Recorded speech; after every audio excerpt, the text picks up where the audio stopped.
A Long Walk to Water, Chapter 5. Southern Sudan, 2008. There was a big lake 3 days' walk from Naya's village. Every year, when the rain stopped and the pond near the village dried up, Naya's family moved from their home to a camp near the big lake. Naya's family did not live by the lake all year round because of the fighting. Her tribe, the Nuer, often fought with the rival Dinka tribe over the land surrounding the lake. Men and boys were hurt and killed when the two groups clashed, so Naya and the rest of her village lived at the lake only during the 5 months of the dry season, when both the tribes were so busy struggling for survival that the fighting occurred far less often. Like the pond back home, the lake was dried up, but because it was much bigger than the pond, the clay of the lake bed still held water. Naya's job at the lake camp was the same as at home, to fetch water. With her hands, she would dig a hole in the damp clay of the lake bed. She kept digging, scooping out handfuls of clay until the hole was as deep as her arm was long. The clay got wetter as she dug, until, at last, water began to seep into the bottom of the hole. The water that filled the hole was filthy, more mud than liquid. It seeped in so slowly that it took a long time to collect even a few gourdfuls. Naya would crouch by the hole, waiting for water, here, for hours at a time, and every day for 5 long months until the rains came and she and her family could return home. Southern Sudan, 1985. Salva's eye was swollen shut. Buxa's forearms were lumpy and raw. A friend of Buxa's had a fat lip. They all looked as though they had been in a terrible fistfight. But their injuries weren't bruises. They were bee stings. A fire had been started under the tree to smoke the bees out of their hive and make them sleepy. But as Buxa and the other Jorchul men were removing the hive from the tree, the bees woke up and were not at all happy to discover that their home was being taken away. They expressed their unhappiness very clearly by buzzing, swarming, and stinging. Stinging a lot. It was worth it, Salva thought as he touched his eye gingerly. His belly was a rounded lump, stuffed full of honey and beeswax. Nothing had ever tasted so good as those pieces of honeycomb dripping with rich, luscious gold sweetness. Along with everyone else in the group, he had eaten as much as he could hold, and then a little more.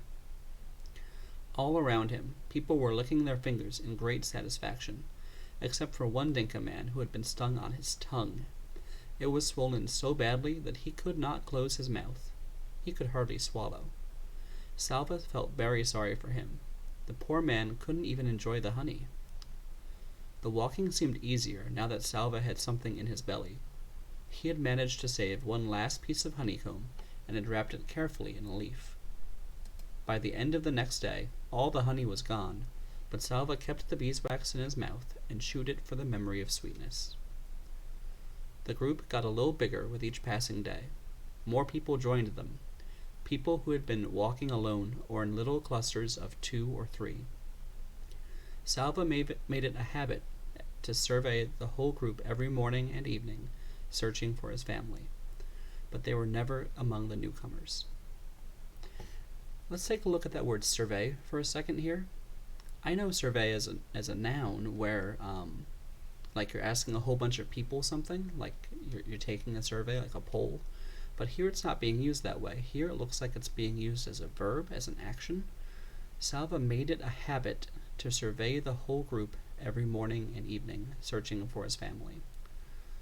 So I'm going to try and use my context clues here. I know that it's a verb, it's an action, so I'm going to look to see if there are any other words in the sentence that could be an action word.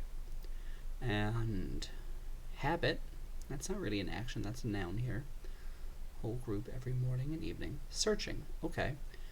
Well, I don't think that he's gonna be like survey and searching don't really go together, but it kind of fits. Salva made it a habit to search the whole group every morning and evening.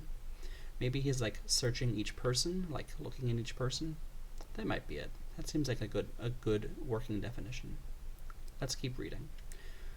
But they were never among the newcomers. One evening, a few weeks after Salva had joined the group, he made his usual walk around the fireside, scanning every face in hope of seeing a familiar one. Then, ouch!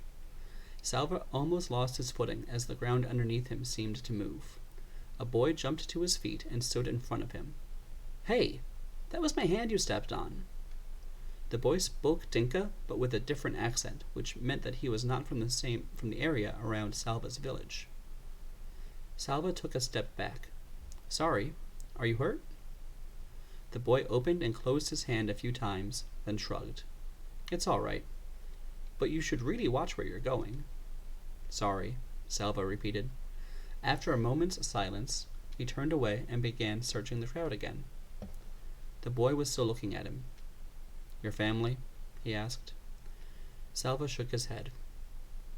"Me too," the boy said. He sighed, and Salva heard that sigh all the way to his heart. Their eyes met. "I'm Salva." "I'm Mario." It was good to make a friend. Mario was the same age as Salva. They were almost the same height. When they walked side by side, their strides were exactly the same length, and the next morning they began walking together. "Do you know where we're going?" Salva asked. Mario tilted his head up and put his hand on his brow to shade his eyes from the rising sun. "East," he said wisely. "We are walking into the morning sun." Salva rolled his eyes. "I know we're going east," he said. "Anyone could tell that. But where in the east?" Mario thought for a moment. "Ethiopia," he said. "East of Sudan is Ethiopia." Salva stopped walking. "Ethiopia?